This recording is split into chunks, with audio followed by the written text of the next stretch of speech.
And we are live. Hello, everyone, and welcome to the Week 11 Waiver Wire Show. My name is Dylan Burd here on the Sports Burd podcast. I usually start out by saying it was a great week in the NFL, and it definitely was, but we started off a little bit slow at that 1 o'clock slate. We had that weird split this week. We split 6 games at 1, 6 games at 4. I think partially because the Masters, that was the case, but anyway, it was a weird week for sure. It started off very slow and then picked up towards the end as we had that incredible Arizona Cardinals Hail Mary, Kyler Murray to DeAndre Hopkins. The week instantly got better once that happened. I actually won a fantasy matchup on that play. And it was funny because my friend had called me, the one who I was playing, and he called me and was like, I can't believe I just won that. He had just beat me on what was the Josh Allen touchdown before. And then I was on the phone with him basically being like, oh, I can't believe I lost that to you. It was a brutal loss for me. I had to win the matchup. And then as I'm on the phone talking to my friend that I had lost to at the time, Kyler Murray throws it to DeAndre Hopkins. I have both of them on my team, and I had won my matchup. So good for me. That was an unbelievable play, one of the best I've seen in a long time, and one of the most exhilarating fantasy wins of my lifetime. But that being said, before we get into the waiver wire show here, just wanted to remind you to smash the like button if you are watching on YouTube. Also, be sure to subscribe to this channel if you aren't already. In addition, you could subscribe to the Sportsbird podcast on all platforms, Apple Podcasts, Spotify, and also be sure to follow me on Twitter at sports_bird. If you aren't already, I'll be tweeting I actually also do a college football betting show on this channel on Fridays, and I do a NFL player prop show over on Sal Vetri's YouTube channel on Fridays as well. So I'm tweeting a lot about player props, tweeting a lot about college football betting, and a bunch of other stuff. I'm a huge NBA fan, so I've been tweeting a lot about the offseason moves right now as well. So if you love all that stuff and you're not already following me on Twitter, be sure to do that. Now let's get right into it here with the AFC East waiver wire show. Begins right now. And we have the New York Jets, my favorite team, on a bye this week. Spared me a little bit. I didn't have to watch the Jets lose again, even though I kind of want them to lose at this point. Definitely want them to lose at this point and tank for Trevor Lawrence, but didn't have to watch that garbage offense this week, which is pretty nice. And then, but moving on to the Miami Dolphins, we have Myles Gaskin and Matt Breida. So they both missed week 10. They have been banged up. Gaskin with a knee injury, Breida with a hamstring injury. And as a result, we had the running back snap share look like this. We had Salvon Ahmed, I believe it's pronounced actually, 77.2% of the snaps, 21 for 85 and a touchdown on the ground, 1 catch for 5 yards receiving. Then we also had Malcolm Perry, 40.4% snap share, 1 for 6 rushing, 2 for 21 receiving, and then Patrick Laird, 15.8%, 2 for 19 rushing. So Ahmed is a must-add as long as Gaskin and Breida remain out. Now, Jordan Howard, not even in the picture anymore, actually got released right after the game the other day. So Ahmed is the guy until they come back. And he looks pretty good. I don't know if you were watching Red Zone or if you were watching just that game in general. He looks pretty good. And, going right now, he's just less than 13% owned. Obviously, that's going to change. A bunch of guys are going to add him prior to this to week 11. But yeah, Ahmed is a must-own, definitely one of my top waiver pickups of the week. Now, also looking at wide receiver there, we have Preston Williams, who's on IR, and as a result, Jakeem Grant is the number 2 receiver. Grant hauling in 4 catches for 43 yards and a touchdown on 5 targets. And another thing I wanted to mention about Miami is that they do play Denver next week, and their defense looks phenomenal. I mean, they're putting up a ton of points, defensive touchdowns, block kicks, everything. Their defense against Drew Lock, who threw 4 interceptions this week, that looks like a great option next week. Currently, they're, I think, about half owned in leagues, the Dolphins defense season-long leagues. So if the Dolphins D is still available, they are a great option for next week. I normally don't talk about defenses, on this podcast, but the Dolphins defense against the Broncos is a matchup that could change your week for the better. So be sure to pick them up if they are still available as well. Then moving on to the New England Patriots, we have the running back snapshot that we're going to talk about, which we've talked about every week. And it really looks like Damian Harris is emerging as that guy in New England. And it's very rare to see a guy emerge like that in New England. Even so, Damian Harris still only getting 55.2% of the snaps, but that was the most on the team. Had 22 carries for 121 yards rushing. And Rex Burkhead coming in second, 34.5% of the snaps, 6 for 31 rushing. Had a really nice day through the air, 4 for 35 and 2 receiving on on 29.4% of the target share. That was five of the targets. So I believe that the Patriots only threw something like 17 times in this game. I mean, there was a ton of rain. They haven't been throwing a lot in general, but Rex Burkhead is getting a lot of those targets. So Burkhead's a pretty reliable guy if you are in a PPR league. He does catch a lot of passes. And then James White, who's kind of fallen out of favor, I should say, in New England for the first time in a very long time. Only 17.2% of the snaps, 2 for 8 receiving. Another guy that I've been talking about the last few weeks that has emerged is wide receiver Jacoby Myers. 5 for 59 receiving in this game, 7 targets, which was 41.8% of the snap share, and also had a 24-yard passing touchdown, which was a great throw if you did see that. I mean, props to Jacoby Myers for throwing that right on the money. He's actually still less than 40% owned in leagues, and he pretty much leads the Patriots in targets every single week. He had, a great game on Monday night against the Jets last week. So Myers is definitely the number one wide receiver in New England right now, and he's a guy that you should look at for sure, especially in PPR leagues. Now moving on to the Buffalo Bills, we have wide receiver John Brown, who left the game with an ankle injury, and as a result, wide receiver Cole Beasley went off, 11 catches, 109 yards, and a touchdown on 13 targets, which led the team 27.7% target share, still less than 60% owned, even though he's having a phenomenal year for the Buffalo Bills. So, if Beasley is still available in a PPR league, be sure to take a look at him, especially if John Brown ends up being out for an extended period of time. And then just to take a look at that running back snap share, we have Zach Moss, who's coming in as, a little bit, he's being favored a little bit more than Devin Singletary at this point. 52.9% of the snaps, 7 for 20 rushing, 1 for -3 receiving. And then Devin Singletary, only 47.1% of the snaps, 4 for 15 rushing, 1 for -5 receiving.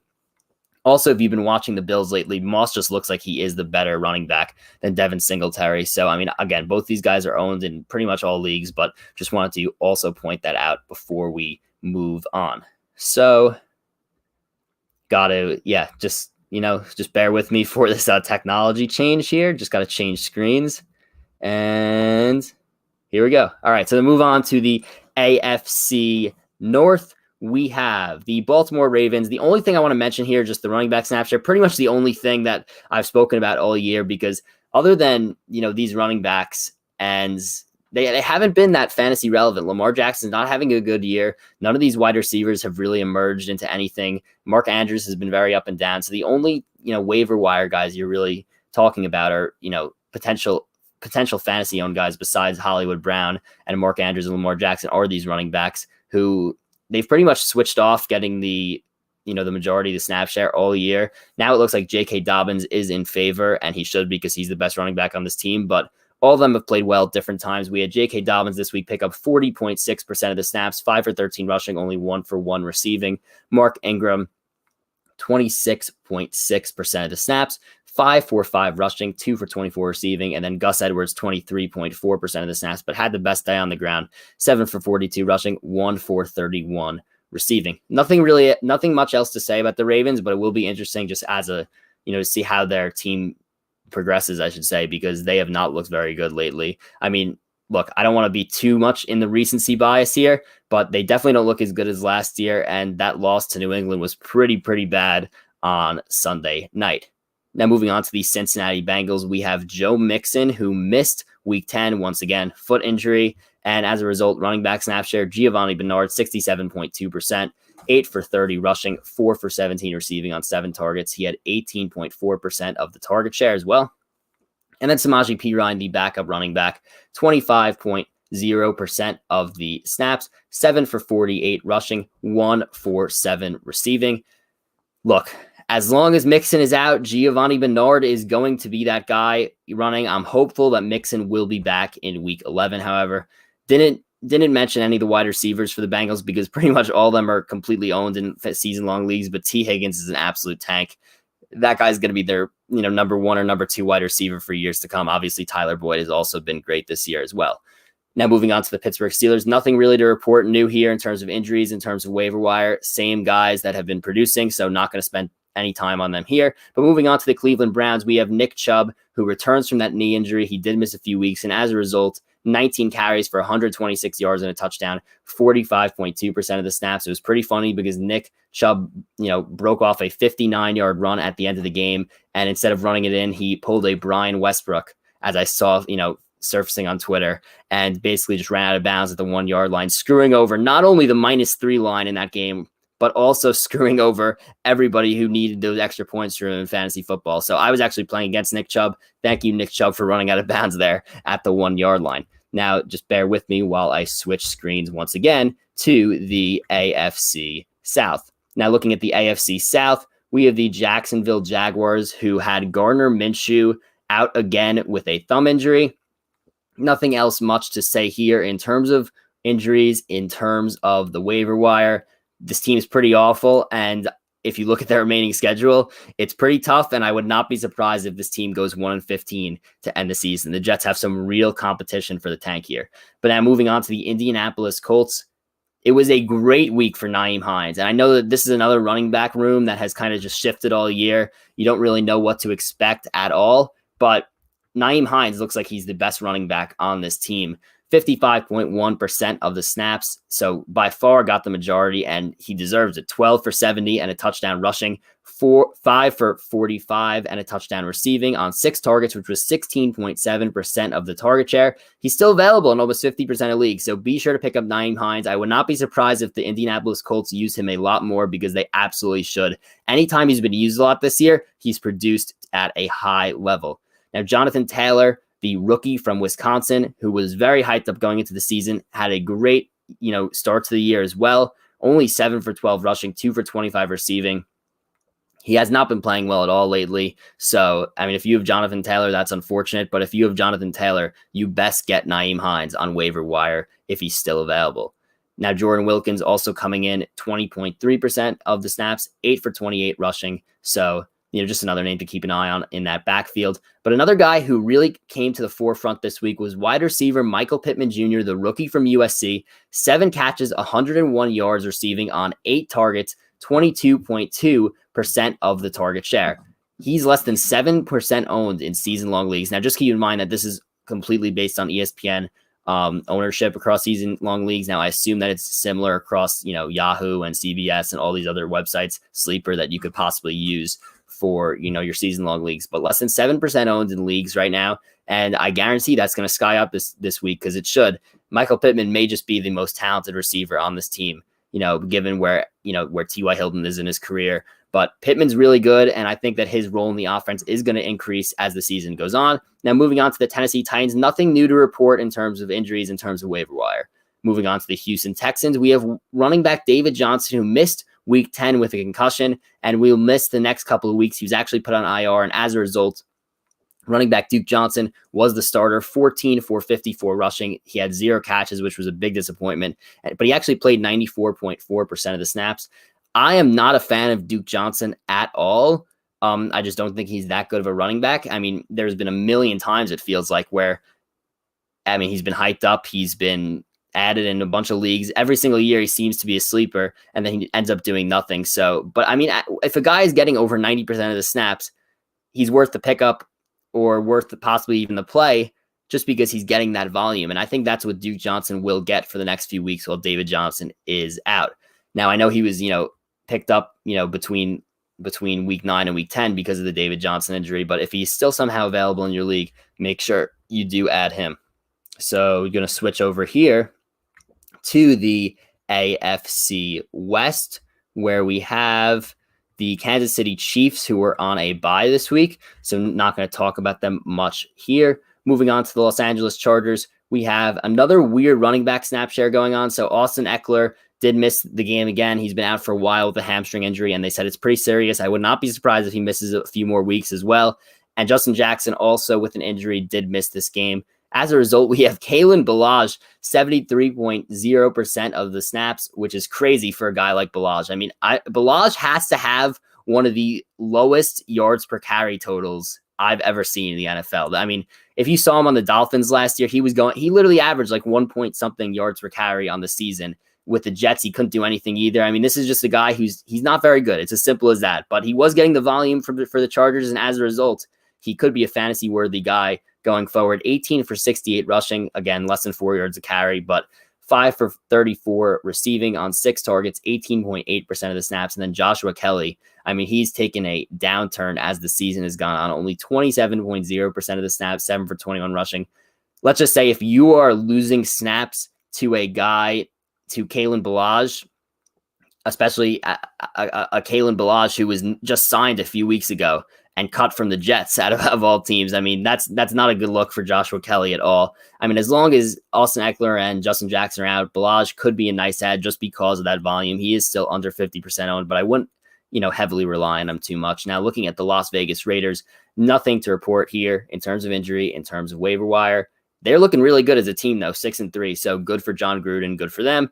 Now, moving on to the Denver Broncos, we have the running back snap share, which was kind of up in the air, the last few weeks, but it looks like Melvin Gordon has, firmly taken that back. 55.9% of the snaps, 11 for 46 rushing, and Phillip Lindsay, 29.4% of the snaps, 4 for 2 rushing, and Royce Freeman, 14.7% of the snaps, 2 for 11 rushing, 2 for 15 receiving. Now, another name I want you to take a look at here is my guy from Penn State, KJ Hamler, a major name to watch, 4 for 50 receiving on 10 targets, which led the team a 22.2% target share. He's had 10 targets the last 2 weeks, so his target share is going up. I mean, he's been banged up a little bit this season, which is why you didn't see him a lot at the beginning, but Hamler, he's a small, speedy receiver, and I mean, as long as Drew Lock could get him the ball, things are going to happen, so he is a name to watch out for. I'm not saying to pick him up right away, but just keep an eye out on him for the next 2 weeks. Now, moving on here to the NFC East, we have the Dallas Cowboys, who were on a bye this week, and then the New York Giants, who had Devonta Freeman, the running back, miss week 10 with an ankle injury. Now, looking at the running back snap share for the Giants, pretty much one of the only significant things when actually talking about the waiver wire this week. Wayne Gallman coming in with 58.2% of the snaps, 18 for 53 and 2 rushing. So 2 touchdowns there, and then 1 for 7 receiving. Alfred Morris, 22.4% of the snaps, 8 for 34 rushing, and Dion Lewis, 19.4%, 2 for 17 receiving, so he didn't get any carries. Wayne Gallman is really good, and I'm not completely sold that Devonta Freeman gets this job back when he comes back, because Wayne Gallman is playing really well. Now, Gallman is probably owned in most leagues at this point, but Gallman is worth an add if he's still out there. Again, he's probably not, but I would not be surprised if Gallman plays over Devonta Freeman even when Freeman comes back, because Gallman has looked really good. So props to Gallman for, he's been in the league a few years now, hasn't really done anything when he's got the opportunity, but now he's really coming through for the Giants, who look pretty decent the last 2 weeks. So credit to them. But moving to the Washington football team now, quarterback Alex Smith is the new starter with quarterback Kyle Allen hurt. And as a result, we have J.D. McKissic, who's an absolute target monster here. We have McKissic because Washington was down. So here's what happens with the Washington running back situation. We've been analyzing all year. I've been reading a ton of things. I'm wondering why Antonio Gibson is not the main guy. And here's why. It's because Antonio Gibson cannot pass protect. So this Washington team, they basically don't play Gibson on third downs at all. Or if they're losing and they're going to pass, even though Gibson was a former wide receiver, they're afraid to have Gibson pass protect. So that's why McKissic comes in here, 68.7% of the snaps compared to Gibson's 39.8%. Peyton Barber comes in at 12%. Now McKissic had 8 for 6 only on the ground and a touchdown rushing. He had 7 for 43 receiving on 15 targets, 15 for J.D. McKissic. That just shows, Alex Smith, he was checking down a lot to his running back, but 15 targets for J.D. McKissic, 7 catches, 43 yards. He led the team in targets, 28.3% target share. Now, Antonio Gibson, while he saw the field less than McKissic, he got a lot more carries and produced a lot better, on the ground. 13 for 45 rushing and 2 touchdowns, 4 for 20 receiving on 4 targets. Peyton Barber, 2 for 7 rushing, 1 for 7 receiving. So again, just a few things to keep in mind with that Washington football team, scenario. Just remember about Gibson and McKissic. If Washington goes down in a game, then you're going to see Gibson a lot less on the field than you'll see McKissic.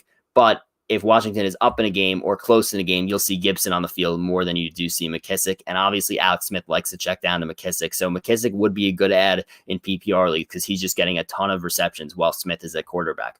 But moving on to the Philadelphia Eagles, we have running back Miles Sanders, who returned from injury to 15 carries for 85 yards rushing, 2 for 10 receiving. This team is starting to look a little bit more healthy now. They're not looking good at all, but they're looking more healthy. I mean, Alshon Jeffrey actually got on the field this week, and while Deshaun Jackson is out, I mean, Travis Fulgham, he's probably going to see a little bit less opportunities now. He only had 1 catch for 8 yards against the Giants. Now, that's probably because James Bradbury has pretty much shut down whoever he's faced, so I'm curious to see how Fulgham does next week, but with Rieger back, with Jeffrey back, I know Jeffrey didn't have any catches, but he's going to play a role. Goddard is now back, so we will have to monitor Fulgham and see how he does, under these new circumstances with a more crowded, receiving and tight end room. I still think he'll be good. I just think it was the matchup that really, screwed him over this week.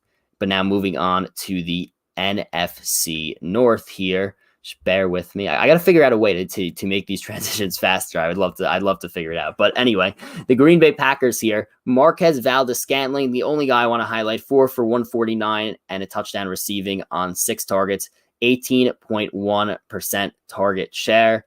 So, look, I mean, MVS, he's always been a high upside guy. He catches these long passes, but he can't actually really catch the ball that well. But I mean, that's why he hasn't, seen a ton of consistency, in his role with the Green Bay Packers. But he, just a guy to keep an eye on. If he continues to play really well, he could be a high upside option down the road, but I don't really see that in the immediate short term.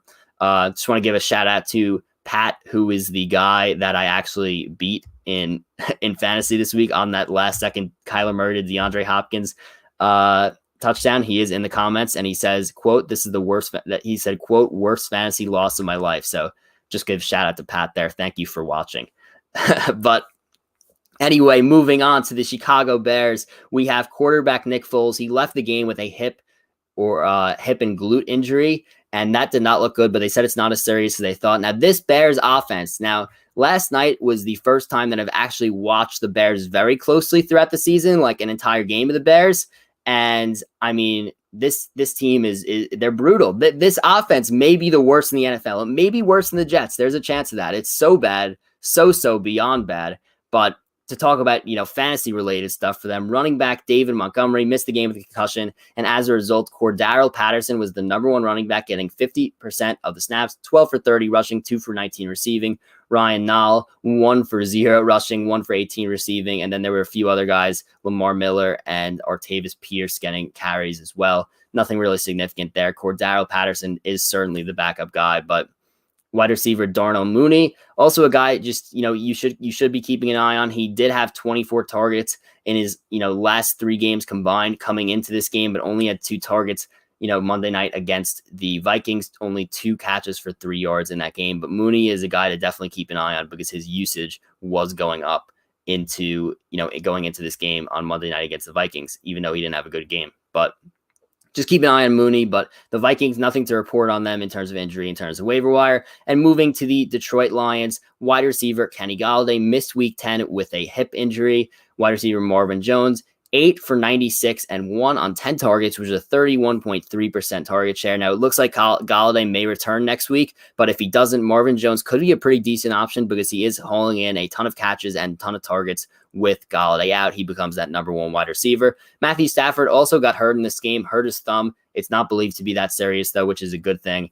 And to the running back snap share, which we've been eyeing all year, DeAndre Swift got his first career start. So clap it up for Matt Patricia. I mean, it's been a long time coming. DeAndre Swift, he was my number 1 running back in the 2021 NFL draft. And I mean, he showed why. This guy is a really talented player. The running back from Georgia, hometown is Philadelphia, 70.9% of the snaps, 16 for 81 rushing, and 5 for 68 and 1 touchdown receiving on 5 targets. So Swift is going to be a highly ranked fantasy guy for the rest of the season. He's really, really good. And as long as Detroit keeps using him as much as they did in this game, he's going to be great. Now, Kerryon Johnson and Adrian Peterson not getting nearly as much of that. Kerryon Johnson coming in with 16.4% of the snaps, and then Peterson only coming in with, I believe it was around 12.7%. So, yeah, Johnson only gets 1 carry. Peterson gets 4. It's clear that DeAndre Swift is now the guy in Detroit, which is great to see. But moving on here to the NFC South, we have the Tampa Bay Buccaneers, where it looks like Ronald Jones is back. I mean, this guy, he goes through so many ups and downs. I saw Bucs fans bashing him. Once he fumbled the other day, I was like, this guy is done. He's done. I mean, how many times could a guy fumble or drop passes and get away with it? Next thing you know, they put him back into the game and he breaks a 98-yard touchdown. So Ronald Jones, 57.1% of the snaps, 23 carries for 192 yards rushing and a touchdown, 1 catch for 6 yards receiving. Fournette only coming in with 37.7% of the snaps, 8 for 19 rushing and 2 for 11 receiving. So I think that Jones is the better running back. He just makes a lot of mistakes, whereas Fournette doesn't, and those mistakes could be costly. So I think the Bucs, they're kind of going back and forth between who they want to play, but I think Jones is the higher upside guy, in my opinion, based on all the Bucs football that I've watched this year. But moving on, the Atlanta Falcons had a bye, so we're going to talk about the New Orleans Saints. We had quarterback Drew Brees leave the game. He had, I believe it was 5 total fractured ribs and a collapsed lung, which is absolutely brutal. They said they were doing another scan on him today, and he may have even more than 5 fractured ribs. So, that has to be one of the most painful things you could go through. I mean, I don't know if you ever got hit in the ribs before. I haven't personally broken a rib before, but if you got hit in the ribs before, you know how much that hurts. And to have 5 fractured ribs and a collapsed lung, I cannot even imagine. So, hope Drew Brees gets better. He probably will miss a few weeks. And Jameis Winston, the backup quarterback, could he be a good fantasy option? Even though he threw 1 million interceptions last year, he was a pretty solid option with the Bucs in terms of fantasy. Completed 6 of his 10 passes, 63 yards in this game, and has an easy matchup with the Atlanta Falcons next week. So keep an eye on Jameis Winston. He could produce in fantasy for the next few weeks. Wide receiver Traquan Smith, also wanted to mention him. He left the game with a concussion, so we will see what his status is for next week. Now, the Carolina Panthers, we had Christian McCaffrey, who missed another game with a shoulder injury, and as a result, Mike Davis comes in, 7 carries for 32 yards rushing, 4 for 12 receiving on 5 targets. Nothing, that significant for Mike Davis there, but he is the guy. We know this already. Once Christian McCaffrey is out, so that'll continue as long as McCaffrey is out again next week, which it looks like he will be. And quarterback Teddy Bridgewater, he did leave the game with a knee injury. They're saying that the knee injury isn't serious and that he could be ready for next week, week 11. So good to hear that. And good to see that Bridgewater escaped a serious knee injury. So hopefully we see him on the field next week. If we don't, the backup is PJ Walker, XFL star. So that should be interesting to watch if that does indeed happen. Now, moving on to the last division, we have the NFC West. We have the Seattle Seahawks, where we had Chris Carson with his foot injury and Carlos Hyde with the hamstring missed the game again.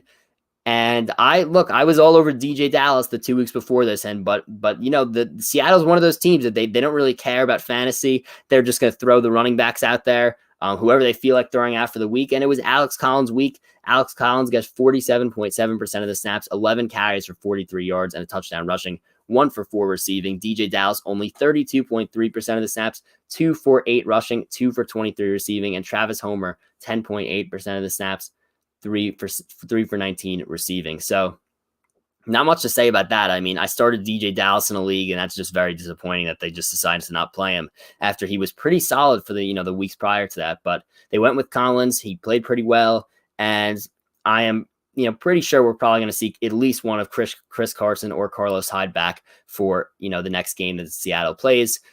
So I believe that, it'll probably be the end of the Collins and Dallas and Homer days, but we will have to see about that. Now, moving to the Arizona Cardinals, we had running back Kenyon Drake return from ankle injury. And as a result, Kenyon Drake gets 51.4% of the snaps to Chase Edmonds, who gets 50% of the snaps.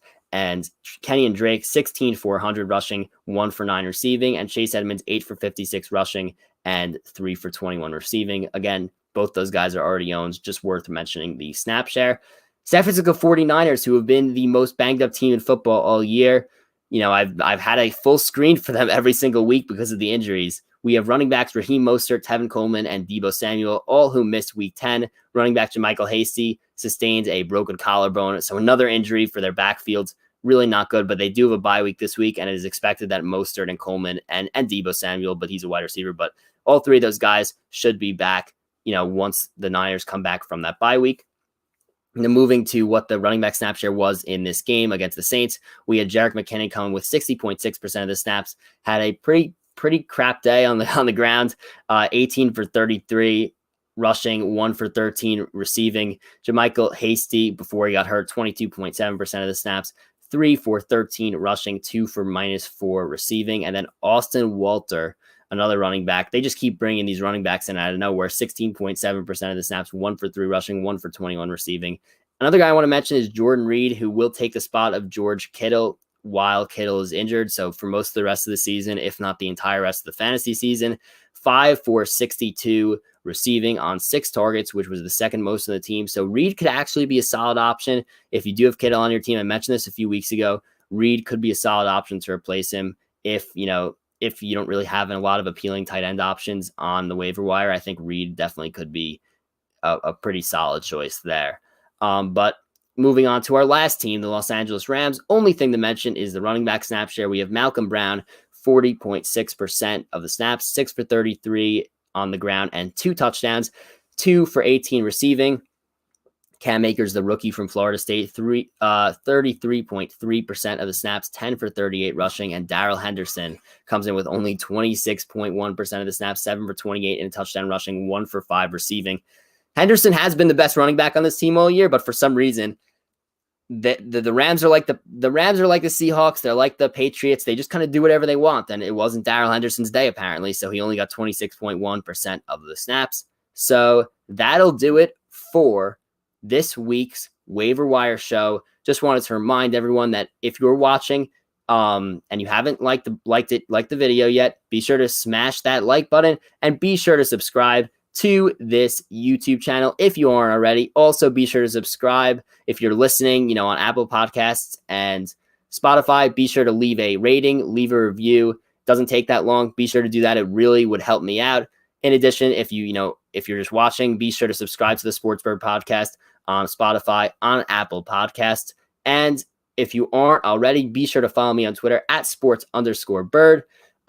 Look, I've been doing this live show a few weeks in a row now. It's worked out well, so I'm probably going to stick with the live show, honestly. I am, getting some technology that may allow me to have a clear video for next week when I'm doing this, so that'll be great. But good luck with your waiver wire claims, everyone, and be sure to reach out to me if you need any help, if you have any questions. I'm available. My DMs are open on Twitter, so be sure to, tweet at me or DM me anytime you want, and I will be sure to answer you. But again, good luck, everyone, with your waiver wire claims this week.